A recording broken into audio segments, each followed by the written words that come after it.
Bienvenue dans votre émission de prière. Je suis heureux de vous retrouver aujourd'hui. Nous allons passer un temps merveilleux dans la présence de Dieu avec notre invité, le pasteur Teddy de Cotonou au Bénin, qui aujourd'hui nous fait la grâce, le privilège d'être au piano. On est heureux de t'avoir avec nous. Heureux d'être là encore. Et voilà, émission inédite, mon invité au piano. Et on croit qu'on va passer des temps vraiment formidables dans la présence du Saint-Esprit.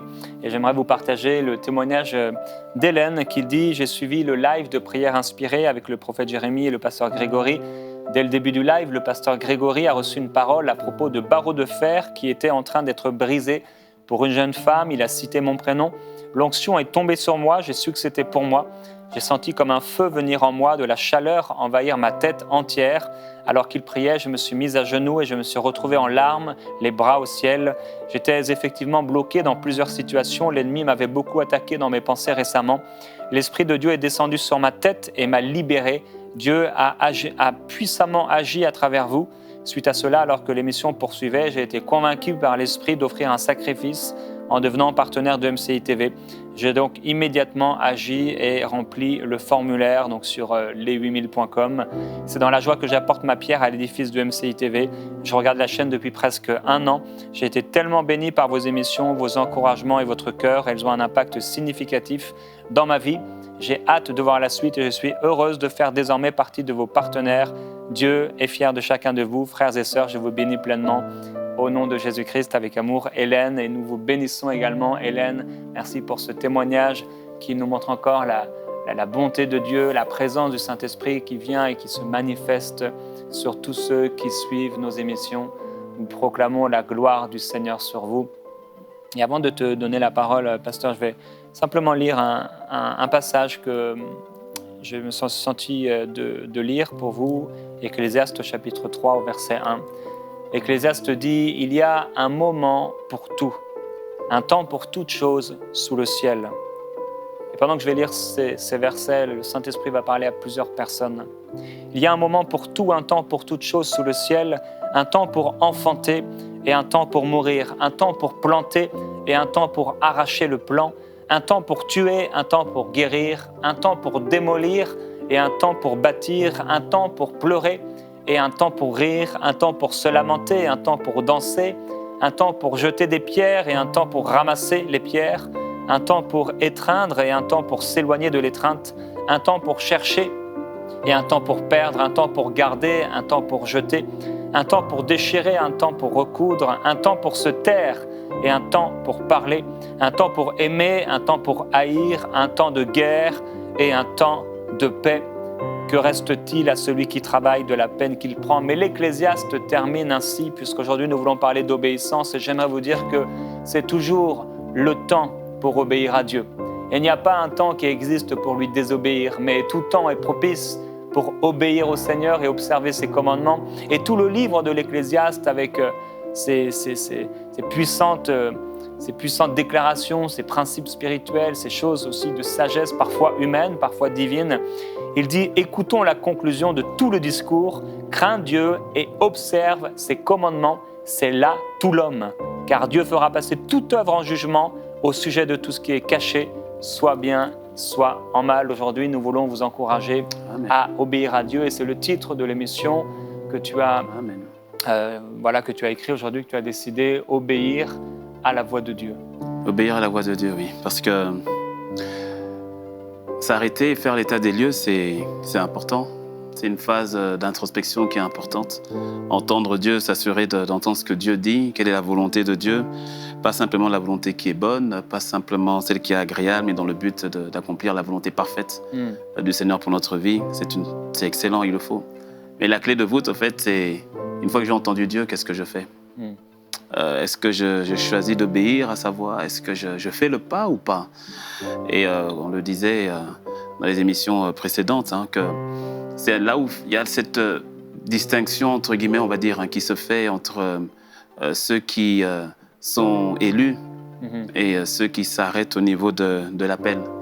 Beaucoup de personnes, certaines personnes, ayant la foi, disent vouloir connaître qu'est-ce que Dieu veut pour moi. Mais j'ai constaté que le véritable défi, ce n'est pas d'abord de savoir ce que Dieu veut pour nous, quel est l'appel, quelle est la destinée, mais est-ce que c'est surtout d'être prêt, enfin de lui donner notre vie, au fait, de lui donner notre cœur et de dire, OK Seigneur, ce que tu dis, je prends. Parce qu'on peut tomber dans une forme de fausse quête ou rechercher ce que nous jugeons être bon. Je prends un exemple, hein. Dans la Bible, nous avons par exemple, je prends le cas de Moïse et le cas de Joseph. Et vouloir obéir à Dieu, c'est être prêt à renoncer à soi totalement et à être là où Dieu veut que nous soyons. Et par rapport à cela, ce n'est pas tant le lieu où nous sommes qui est important, c'est que Dieu y soit. C'est que Dieu nous y attende comme tel. C'est ainsi que l'obéissance à Dieu, ce n'est pas forcément de quitter la prison pour aller au palais, comme ce fut le cas pour Joseph, qui pour lui était une obéissance, était véritablement là où Dieu l'attendait. Il a quitté la prison pour se retrouver au palais. Mais dans l'autre cas de Moïse, il va quitter le palais pour aller dans le désert. Et est-ce que les deux ont obéi à Dieu? Oui, mais les deux sont dans des situations totalement opposées. Et c'est pour ça que l'obéissance véritable ne peut se faire que s'il y a d'abord une mort à soi. Une mort à soi. Et c'est pour ça que l'étape de l'obéissance est la clé de voûte et peut-être l'étape la plus difficile. La plus difficile et en même temps la plus glorieuse. La plus pénible, mais en même temps celle qui procure au final le plus de joie. Celle de dire, OK Seigneur, je veux t'obéir, mais pour lui obéir parfaitement, il faut mourir à soi. C'est ainsi que Jésus l'a dit dans les 4 évangiles, il le dit, celui qui veut sauver sa vie, la perdra. Celui qui la perdra à cause de moi, la retrouvera. Ce qui est intéressant, c'est que le dénominateur commun, c'est la perte. Dans la vie, tout le monde perd. On perd tous. La perte est inévitable. La question n'est pas de savoir si l'on va perdre. La question est de savoir comment et quand on va perdre. Autant perdre avant, de manière délibérée. C'est-à-dire, je laisse ma vie, je perds ma vie pour récupérer ta vie, Seigneur, te récupérer la véritable. Plutôt que de la garder, de la préserver et que celle-là nous soit ôtée à la fin. C'est ce qui s'est passé dans la parabole de Matthieu 25, avec la parabole des talents. Celui qui a eu peur de perdre, entre guillemets, son talent pour le fructifier, l'a garder, la protéger, mais au final, cela lui a été ôté. Et la notion d'obéissance véritable passe par une véritable mort à soi. C'est pas aisé, mais qu'est-ce que c'est magnifique au final. C'est vraiment magnifique au final. Ouais. C'est... je vais peut-être parler à quelqu'un qui nous écoute. Et je ressens sa magnifique présence. Peut-être que vous la ressentez aussi là où vous êtes. Il y a quelqu'un qui est en anglais on dit on the edge, c'est-à-dire qui est vraiment à une limite. Et de se dire, Seigneur, est-ce que je dois faire le pas? Est-ce que je dois t'obéir? Est-ce que je dois y aller? Je voudrais humblement vouloir encourager quelqu'un à ne plus regarder à gauche et à droite et simplement avoir le regard sur le Christ, le regard sur le Seigneur et de faire ce pas de foi, de faire ce pas de confiance, d'obéissance.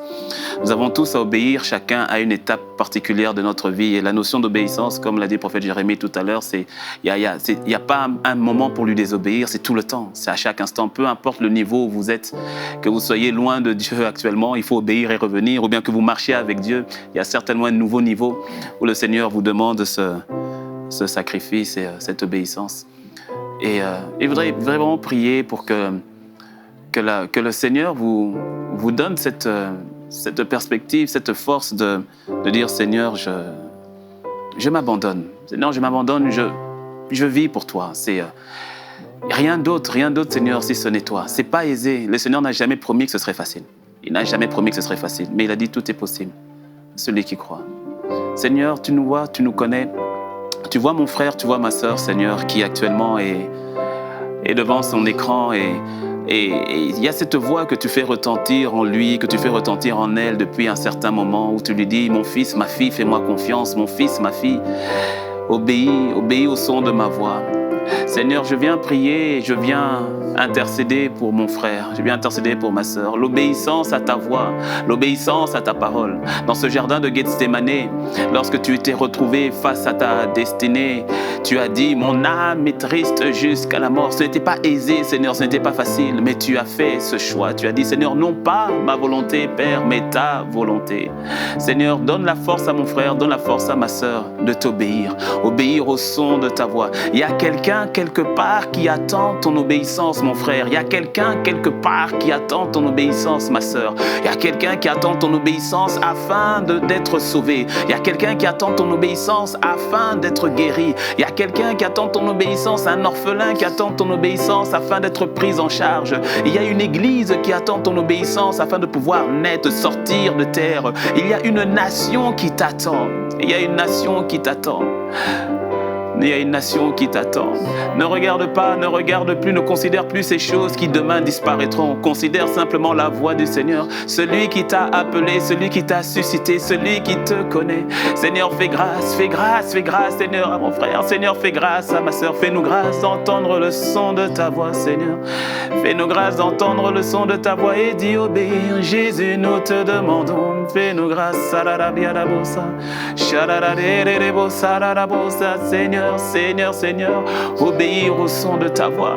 C'est par ta grâce, c'est par ta force, Seigneur, c'est par ta grâce, c'est par ta force, Seigneur.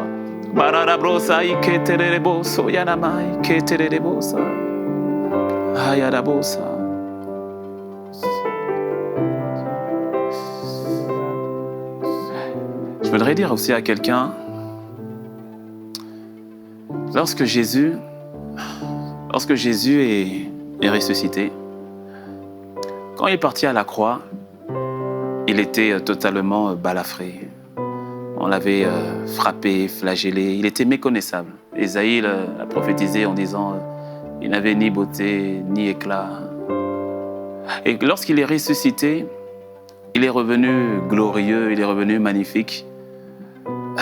Il est revenu dans son corps glorifié. Et pourtant, il y a un point qui est important, c'est que quand on a dit à Thomas, le Christ, Jésus est ressuscité, il a dit, si je ne mets pas mon doigt dans ces cicatrices, je n'y croirai pas. Jésus est revenu 8 jours plus tard et il a dit, viens, mets le doigt. C'est intéressant de voir donc que le Christ ressuscité est revenu dans une splendeur incroyable, mais qu'il a gardé. Il a gardé les cicatrices. En fait, il a gardé les cicatrices que lui ont infligées sa croix. Et il garde cela pour l'éternité. Et la vérité, mon frère, la vérité, ma sœur, c'est que toi et moi, nous avons notre croix à porter. Et la croix donne des cicatrices. La vie de tous les jours veut nous pousser à fuir, au fait, et à se réfugier dans une forme de bunker, et de ne pas vivre la vie pour laquelle le Christ nous appelle, de telle manière à être préservé de toute forme d'adversité, préservé parfois de toute forme de souffrance. Mais au fait, il y a des cicatrices qui t'attendent. Et que tu dois porter pour l'éternité. Ça revient à ce que nous avions dit mardi dernier, la notion de l'éternité. Il y a des cicatrices que, comme notre Seigneur, nous devons porter comme marque pour l'éternité. Et ces cicatrices, il n'y a que ta croix personnelle qui va te les marquer. Et la marche de l'obéissance va emmener les cicatrices. Mais ces cicatrices seront un poids de gloire pour l'éternité. Un poids de gloire pour l'éternité.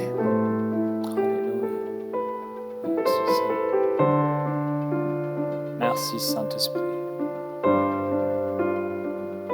Merci pour ta présence. Merci parce que tu nous diriges. À la mesure de notre obéissance, nous avançons pas à pas dans la course. Nous voulons être des disciples, mais des disciples accomplis. Nous voulons devenir comme toi, Seigneur Jésus-Christ, accomplir les mêmes œuvres. Accomplir les mêmes œuvres. Tu as dit de plus grandes encore. Nous voulons garder nos cœurs. Ta parole nous encourage à garder notre cœur plus que toute autre chose. Nous voulons garder nos cœurs dans l'obéissance. Nous ne voulons pas nous tromper nous-mêmes. Nous ne voulons pas faire semblant, être hypocrites. Nous voulons être vrais avec toi. Nous voulons être sincères avec toi. Nous voulons obéir Et même si on doit quitter des choses, tu l'as dit, Oui, Seigneur. celui qui n'est pas prêt dans son cœur à renoncer à tout ce qu'il possède, il ne peut pas être ton disciple.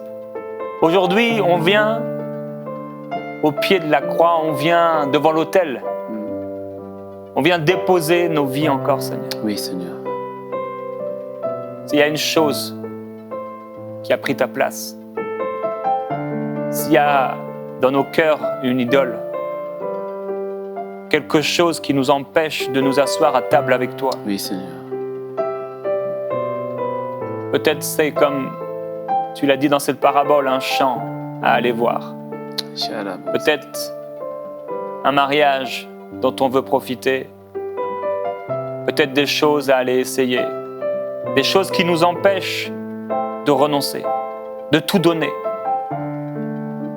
Père, je prie que ces choses, elles puissent être révélées, abandonnées Oui, Seigneur. pour ta gloire, afin que nos vies deviennent des vies de disciples accomplis.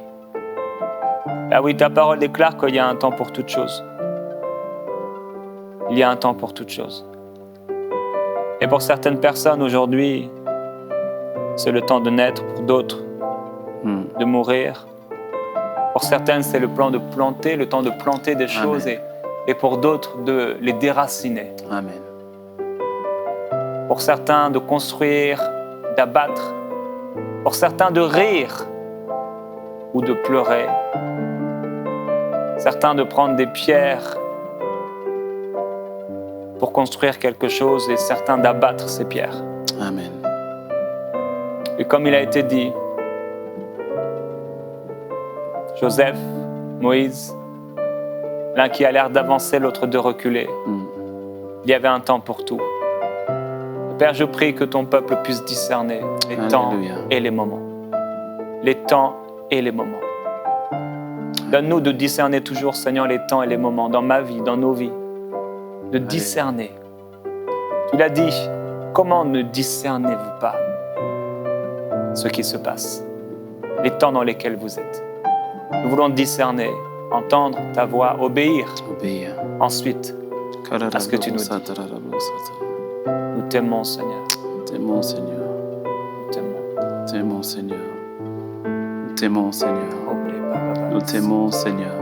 Nous t'aimons, Seigneur. Remettons à toi, Seigneur. Remettons à toi, Seigneur. Oui, prends tout, Seigneur. Oui, prends tout, Seigneur. Prends tout, prends tout. Oui, prends tout, Seigneur. Oui, prends tout, Seigneur. Prends tout, Seigneur. Oui, prends tout, Seigneur. Seigneur, prends tout, Seigneur. Je ne retiens plus, Seigneur, prends tout, Seigneur. Je ne garde plus, Seigneur, prends tout, Seigneur. Que ma vie, Jésus, soit pour toi. Prends tout, Seigneur. Que mon foyer soit pour toi. Prends tout, Seigneur. Que ma carrière soit pour toi. Prends tout, Seigneur. Que mes enfants soient pour toi. Prends tout, Seigneur. Que le ministère soit pour toi.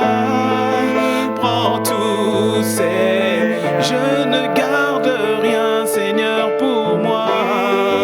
Prends tout, Seigneur. Que mon cœur, Jésus, soit pour toi. Jésus, oui, prends tout, Seigneur, Seigneur, Seigneur.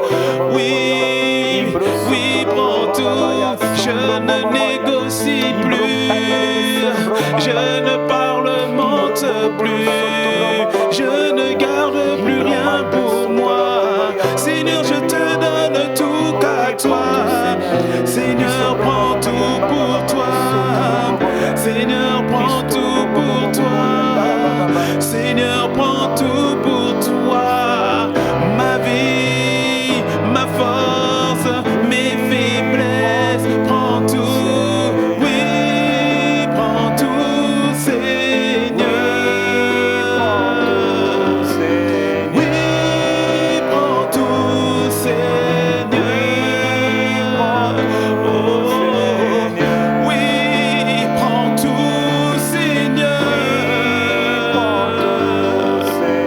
Qu'est-ce que je n'ai reçu de toi? Qu'est-ce que je n'ai reçu de toi? Alors je dis, prends tout, Seigneur. Prends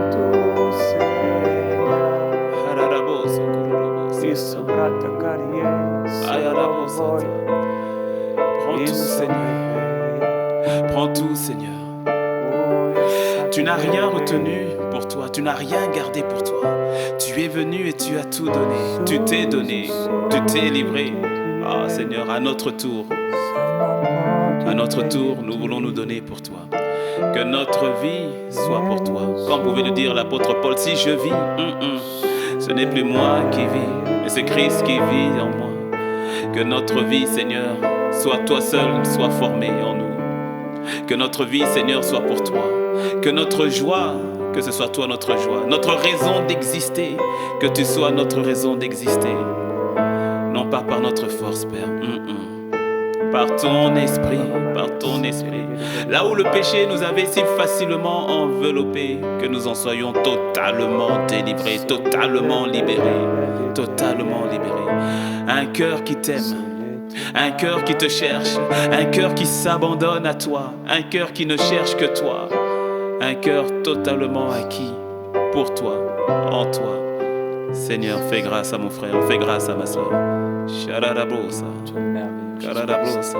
Tu es merveilleux, Jésus-Christ. Tu es la perle de grand prix. Pour toi, Seigneur, nous voulons tout vendre. Nous voulons tout délaisser. Nous voulons renoncer. À toi qui as dit, si quelqu'un n'est pas prêt à renoncer, à faire passer après moi, haïr son père, sa mère, ses frères, ses sœurs, tout ce qu'il a, celui-là ne peut pas être ton disciple. Nous prenons la décision que personne ne sera placé dans nos cœurs avant toi. Alléluia. Ni même notre propre vie. Père, pardonne-nous.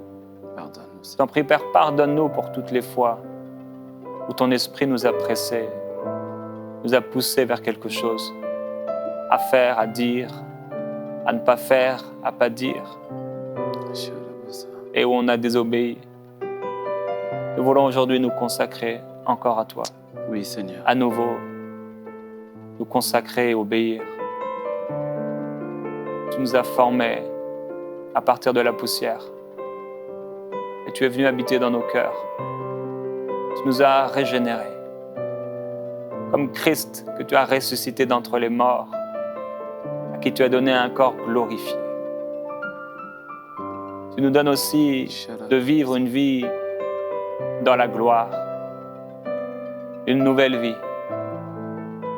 Quand on meurt, quand la graine, elle tombe en terre et elle meurt, c'est alors qu'elle peut porter du fruit. Alléluia.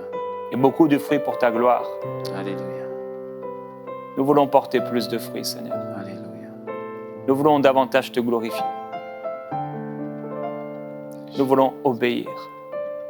Obéir à tes instructions. Obéir à ta voix, Seigneur. Obéir à ta voix.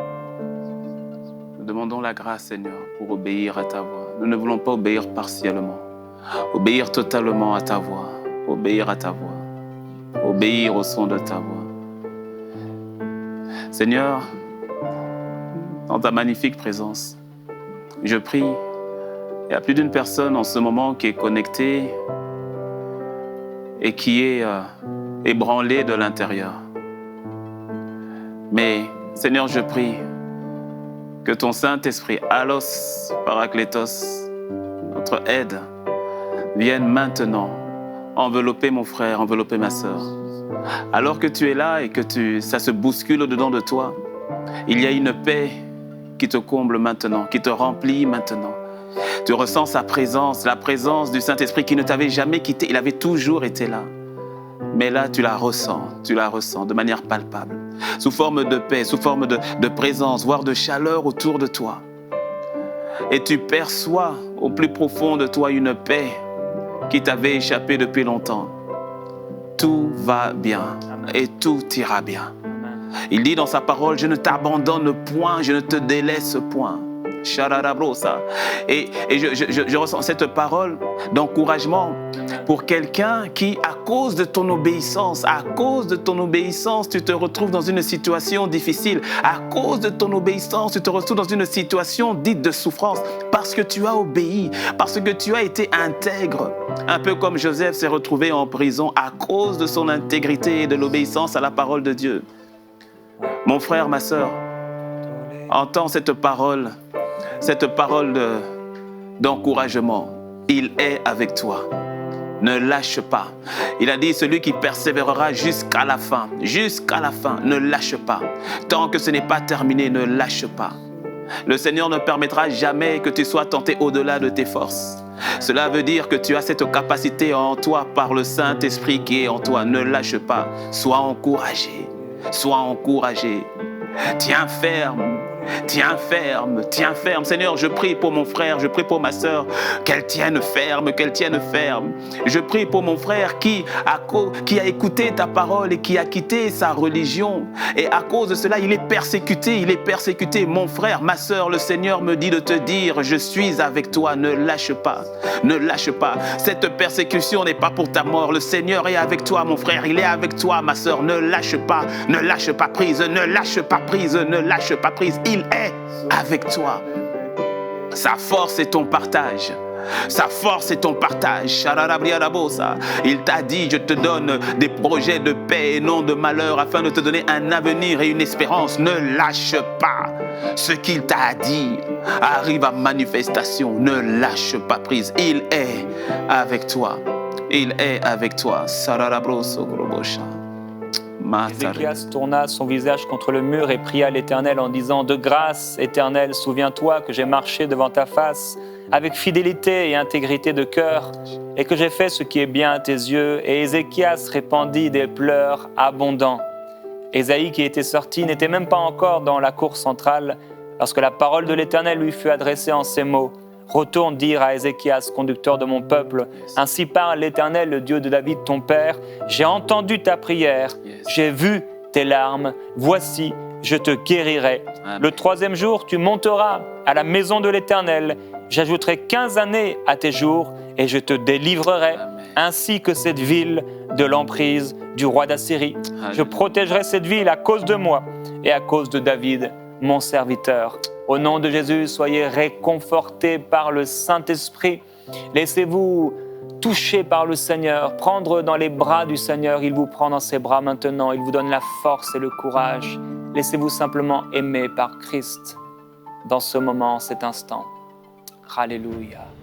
Gloire à Jésus-Christ. Il n'est plus à prouver que MCI TV est une œuvre divine. Vous savez, au ciel, nous n'aurons plus l'occasion de soutenir de telles œuvres. Et c'est pourquoi je veux vous encourager à faire partie des 8000 partenaires qui vont amener EMCI dans une nouvelle dimension. Dès maintenant, donnons pour faire entrer EMCI dans une nouvelle saison. Pour faire votre don, rendez-vous sur emcitv.com/8000.